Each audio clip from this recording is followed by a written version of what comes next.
Boa noite, Vitor. Boa noite à turma dos Pingo dos Is. O Fiuza, o José Maria, o mestre Augusto, como eu vi ser chamado agora há pouco pela Ana Paula, lá dos Estados Unidos. Olha, eu estava acompanhando o programa desde o início. Vocês já disseram muito, mas não disseram tudo. Aliás, na época que nós estamos vivendo, de indignação, de inconformismo com tudo que está se passando, jamais se dirá tudo.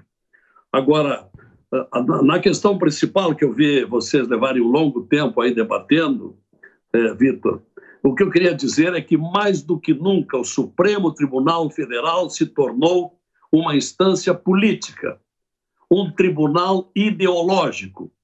E isso está acontecendo por quê? Porque o Supremo foi aparelhado por uma ideologia.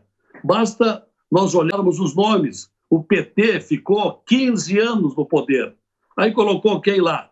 Até anotei aqui. Colocou lá Lewandowski, Rosa Weber, Carmen Lúcia, Toffoli, Fachin, Barroso. Isso aí já dá mais da metade. E tem mais o Gilmar Mendes, crivado de suspeitas, que todo mundo acompanha. E Luiz Fux não consegue a força que precisava para restabelecer o que ele anunciou quando tomou posse, que era a recuperação da dignidade do Supremo. O Supremo hoje é uma corte desprestigiada, desacreditada, exatamente por isso. E por que isso acontece? Porque o Supremo é aparelhado pelos presidentes da República. E como o PT ficou longo tempo, ele colocou esse pessoal aí. Então é por isso que precisa mudar o sistema. Por isso eu tenho lá, desde abril de 2015, a PEC 35, que acaba, de um lado, com a vitaliciedade. O Toffoli e esse novo aí, o Cássio, vão ficar mais de 30 anos. E não se pode continuar com o presidente colocando os ministros conforme a sua conveniência, conforme as suas afinidades ideológicas, políticas, ou na espera de algum resultado, como está dando resultado.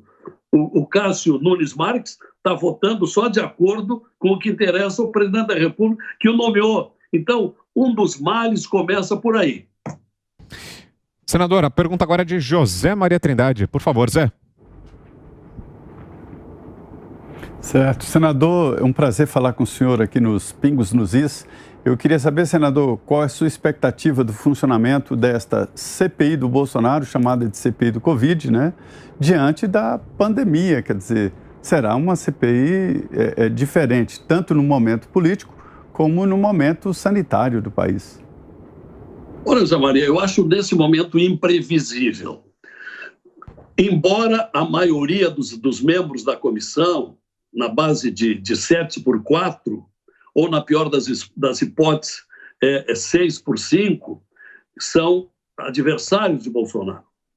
Eu acho que, mesmo assim, os bolsonaristas procurarão criar muitos obstáculos.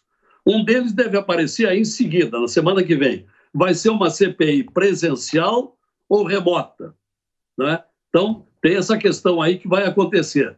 Por outro lado, a inclusão dos governadores, que eu acho que tem que acontecer, tem muita gente que vai pedir preferência para começar por aí, pela margem, não exatamente pela investigação do presidente da República.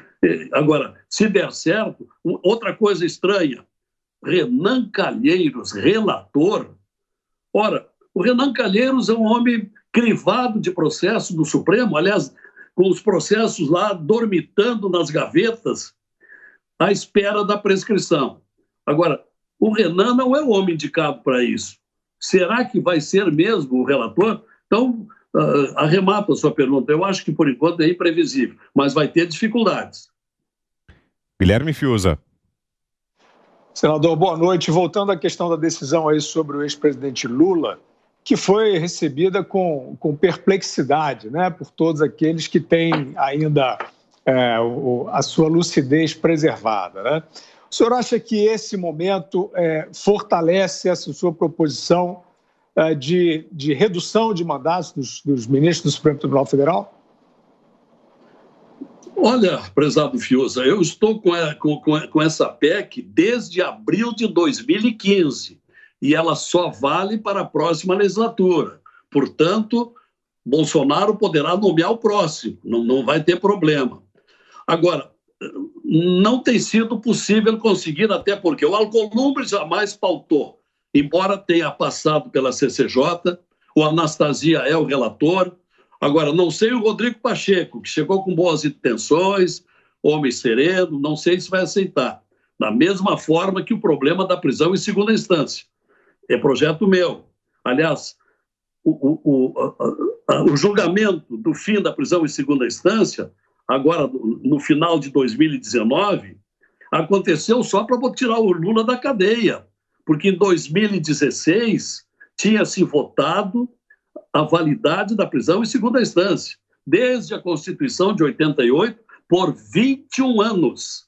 Valeu a prisão em segunda instância. Então, em 2019, embora tenhamos feito aquela visita lá com 22 senadores, levamos um abaixo-assinado para o Toffoli, que era o presidente, para que ele votasse pela retomada da segunda instância, ele votou contra, ele foi o voto decisivo de Minerva.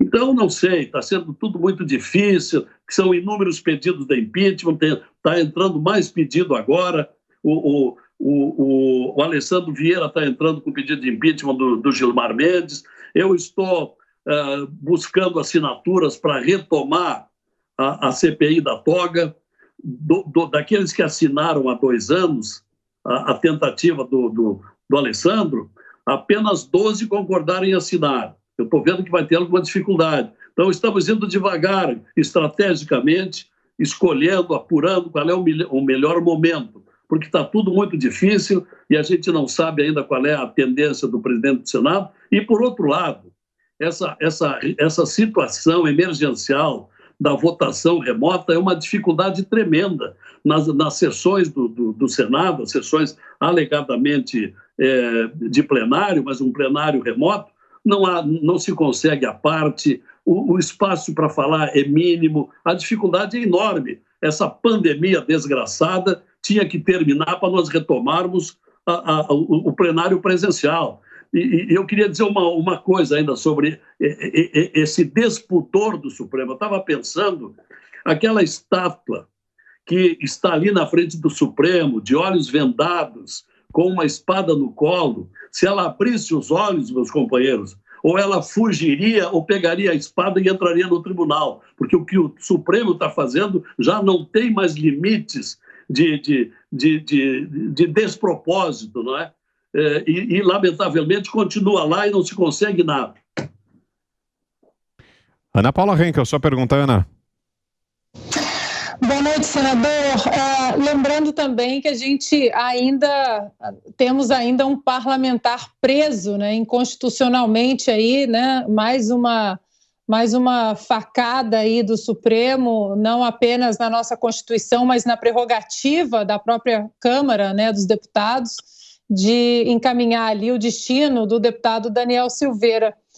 Senadora, a minha pergunta para o senhor é a seguinte: nós estamos falando de um possível impeachment aí, ou de Alexandre de Moraes, ou de Gilmar Mendes. A sociedade não aguenta mais essa insegurança jurídica por parte do STF.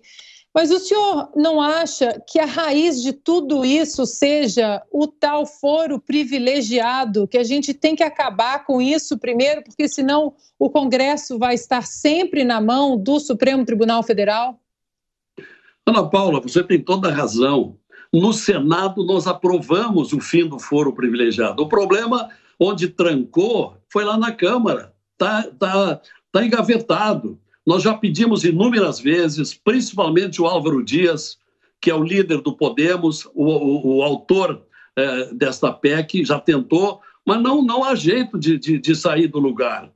Então, essas irregularidades, essa prisão do deputado completamente ilegal, tem também o jornalista Eustáquio, que está com uma tornozeleira eletrônica em casa, depois de passar dias e dias preso, prisões completamente ilegais. Como completamente ilegal este inquérito instaurado por Toffoli e entregue ao comando do Alexandre Moraes, em que ele é instaurador do inquérito, ele é investigador, ele é julgador e ele é vítima. Por isso é que eu estou tentando esse é um dos fatos determinados mais fortes para emplacar aí uma nova CPI da toga, entre outras tantas, mas tem sido muito difícil. Mas nós vamos continuar lutando, nós temos um grupo, pena que somos minoria no Senado, para combater esta série de irregularidades, ilegalidades, não é? Atos que envergonham o país e atrasam o Brasil, se já não bastasse essa pandemia que também conspira contra tudo.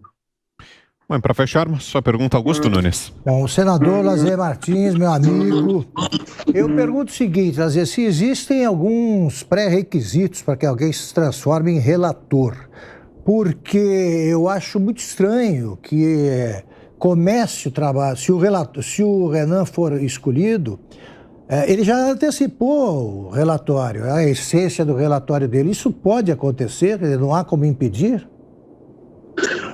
Pois é.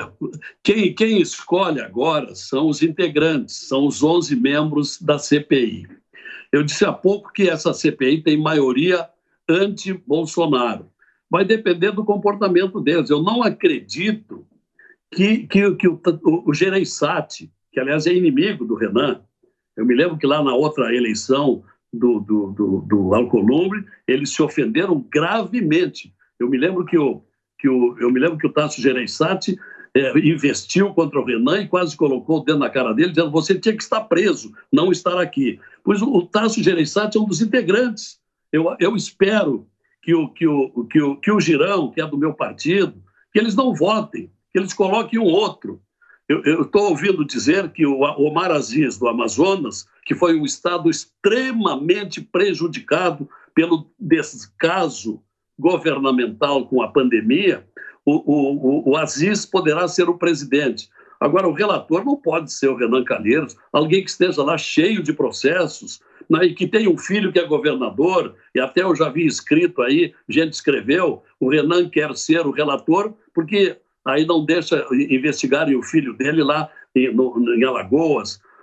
Esperamos que não seja, né? Eu estou achando um absurdo o Renan ser o relator desta CPI.